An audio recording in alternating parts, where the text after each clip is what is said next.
Hello, I'm going to start out with reading a special verse from Acts, and it goes like this. Men of Galilee, why do you stand looking into heaven? This Jesus who was taken up from you into heaven will come in the same way as you saw him go into heaven.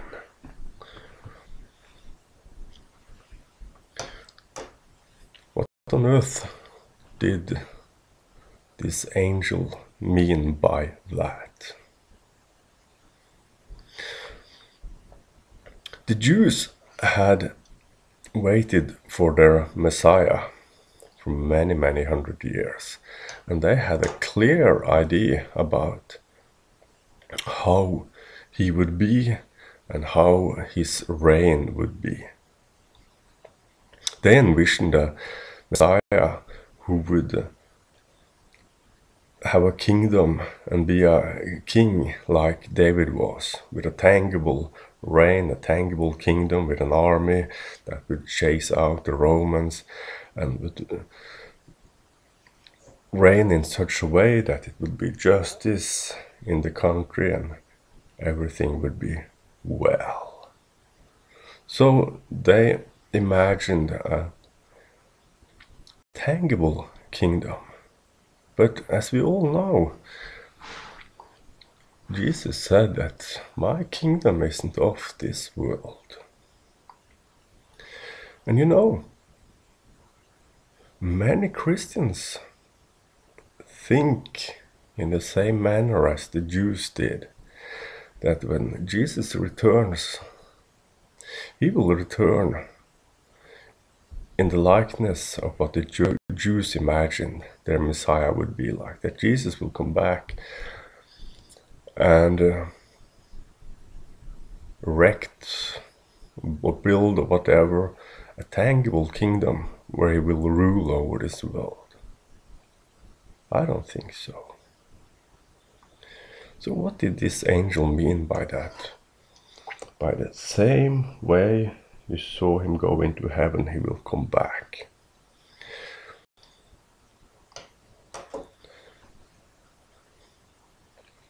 This Jesus,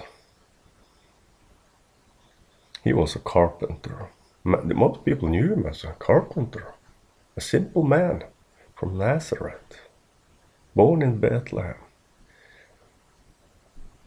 He was an outcast, a rejected man, wounded for our transgressions. He was an outcast, a rebel, and he bent the rules. Oh, he sure did. The Sabbath rules, for instance.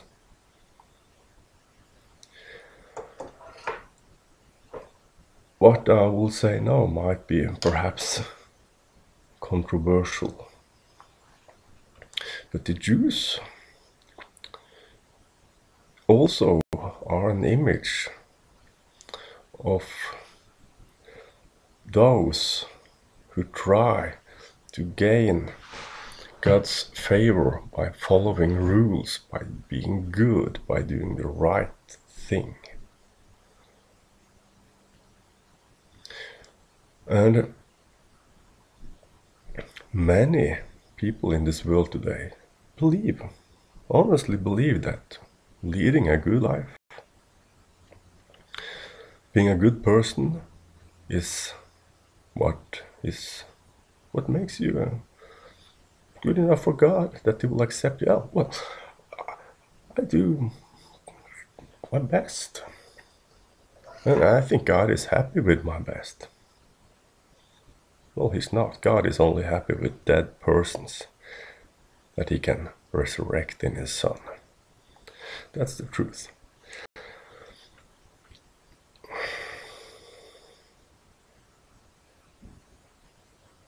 So,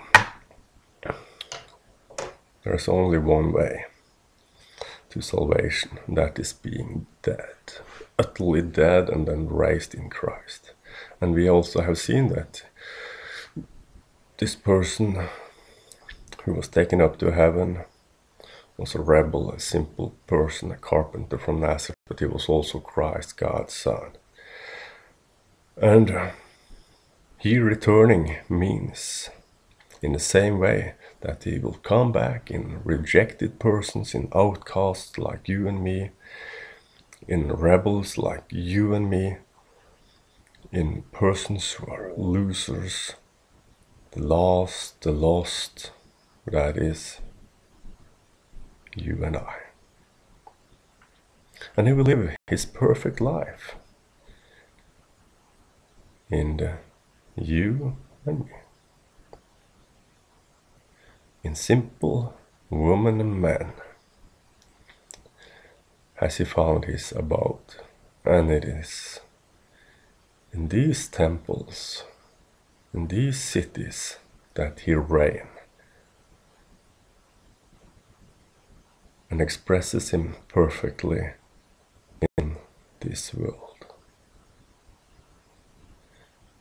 If Jesus was a rebel and he bent the rules while on this earth, he will do so in you and I as well.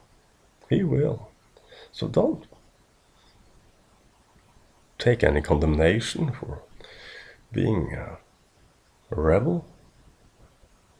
Don't take any condemnation because Christ, as you, bend some rules now and then, human rules.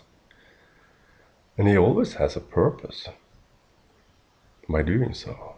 In his life it was to prove that no one can come to God by their good life or good deeds or whatever.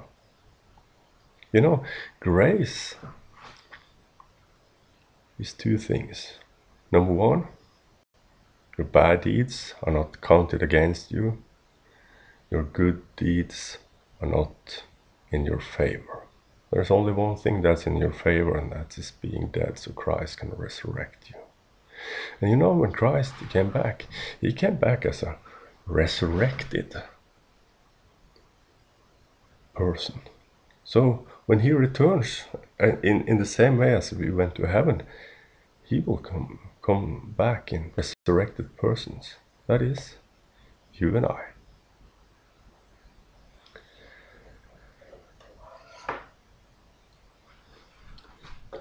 So I guess that was all.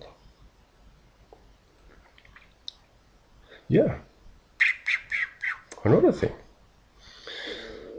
So I lost the thread. So he always has a purpose. And it is to save many alive, as you and I.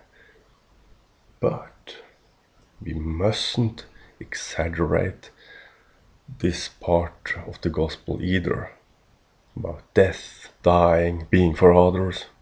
You know, most of the parables, or a host of the parables, is about life, about parties, about having a good time, having fun. And I think Jesus and the Father enjoy parties. And I don't want to be a party killer. I want to party with those guys. Okay, have a beautiful day. See you around. Bye bye.